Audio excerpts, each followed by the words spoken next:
One thing I love about Trump is how transparently desperate this dude is. Every single time things get a little bit rocky, he literally cannot hide it. He posts on Truth Social 5 to 6 times, all caps posts, showing that he knows he's in a time of crises. And right now, it's not quite a crisis, but yesterday, Trump posted begging on Elon Musk's behalf after Musk had perhaps the worst day in his business career and personal career in a while. Now, I want to break down how we got here. I want to break down what happened to Musk. But before we do all that, we have to start from the beginning last night, because in the middle of the night, Trump posted this. This is where it all began. He said, despite the fact that Canada is charging the USA from 250 to 390% on tariffs of many of our farm products, Ontario just announced a 25% surcharge on electricity, of all things.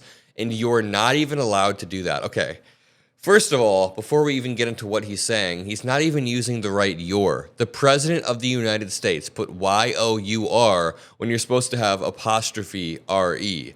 You're not even allowed to do that, says Trump regarding reciprocal tariffs after Trump started the tariff war. He then says, because our tariffs are reciprocal, we'll just get it all back on April 2nd. Canada is a tariff abuser and always has been, but the United States will not be subsidizing Canada any longer. What do you mean tariff abuser? It's honestly a comical way to whine. They're abusing us via tariffs, even though I'm the one that's obsessed with tariffs and is constantly talking about them and starting trade wars. He then says, we don't need your cars. We don't need your lumber. We don't need your energy. And very soon you'll find that out. Okay, a few things. We do kind of need their lumber, their energy, and we definitely need their cars, or at least their car parts. So I don't know what Donald Trump is talking about here. It's honestly, it comes off as very, very whiny. Almost all of this is untrue. And when he's whining about a 25% surcharge, that's a direct result.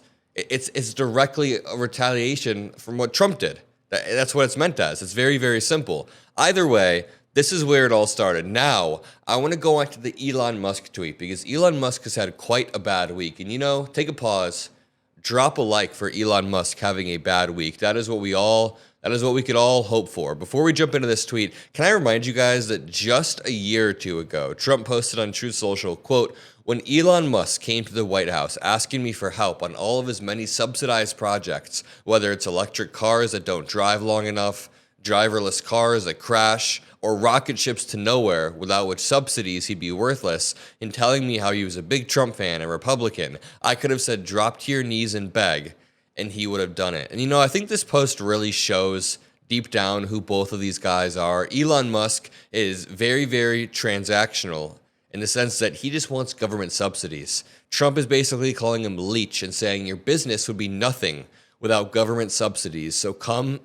drop to your knees and beg, and we can be transactional. And it shows for Trump that it kind of works. I mean, Elon Musk did get the subsidies he was asking for. Elon Musk did kiss up to Trump, and look where we are in 2025. But this brings us on to today. Actually, they don't have any direct connection. I just thought it would be interesting to remind you guys, this is how Elon Musk and Trump's relationship started off a few years back. Actually, it started off with Elon Musk in one of Trump's cabinets in 2017. Then Elon Musk dropped out of Trump's cabinet because Trump pulled us out of the Paris Climate Accord. Interestingly enough, Elon was like, hey, I really care about climate change. If you're going to pull us out of the Paris Climate Accord, then I'm done. I can even find the article. This is from 2017. It says, Elon Musk steps down from Trump Advisory Council over Paris climate decision. So it's interesting.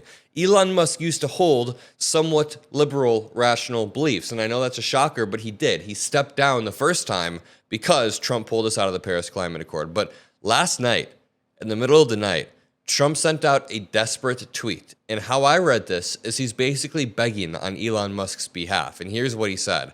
To Republicans, conservatives, and all great Americans, Elon Musk is, quote, putting it on the line in order to help our nation, and he is doing a fantastic job. But the radical left lunatics, as they often do, are trying to illegally and collusively boycott Tesla, one of the world's great automakers, and Elon's baby in order to attack him. Wait a minute.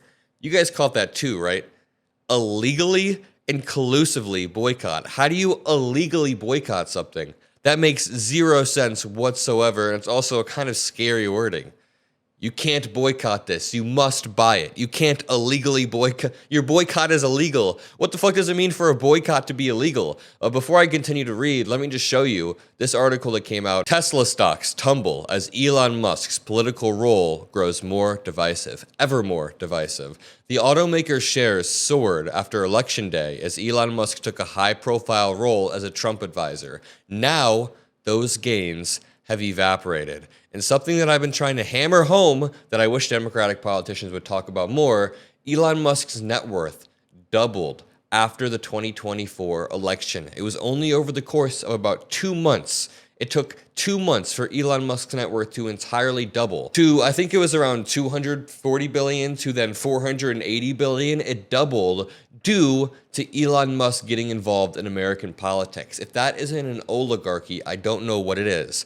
I mean, we've thrown around the word oligarchy for the past, let's say, 5 to 10 years, but it has truly been realized when the richest man in the world is leveraging the presidential office to enrich himself even further. But let's really quickly check this out. On Election Day, the Tesla stock was around $250. It spiked up to 500, it doubled, and now it's dropped below Election Day prices. Tesla shares plunged on Monday, yesterday, hitting their lowest point since before Election Day as investors registered the impact of falling sales and increasing protests over the high-profile political role that Elon Musk, the company's chief executive, has taken on. At the close of trading, the electric car maker shares were down more than 15% for the day and more than 50% from a mid-December peak. Why don't we just pull up the chart before we finish Donald Trump's tweet? If we look at yesterday, this is just Monday, the markets have not opened for today, we see that Tesla dropped 15%. Oh no, it just reset for the day actually. Tesla had dropped 15%.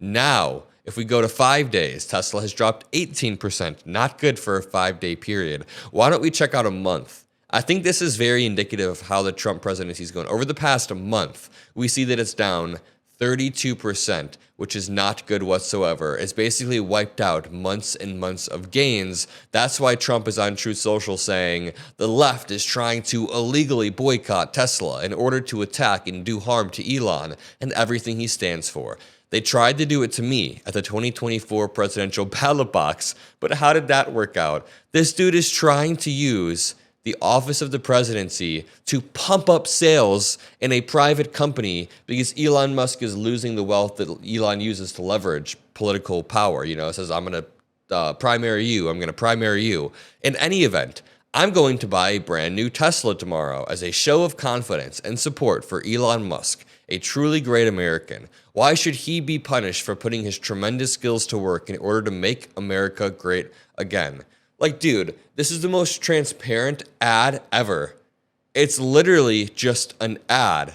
He's like, I'm going to go buy a Tesla tomorrow. I'm going to buy one and you should too. Every great American should go buy a Tesla because the left is trying to boycott him, just like they tried to boycott me at the ballot box. It is very desperate. That's why I said at the beginning of the video, one thing about Trump is that you will always know when he is desperate or when he's trying to push something. Yes, you could make the argument that he is a good marketer in some regards. I've made that argument before. I think he is a talented marketer. I think people can admit that.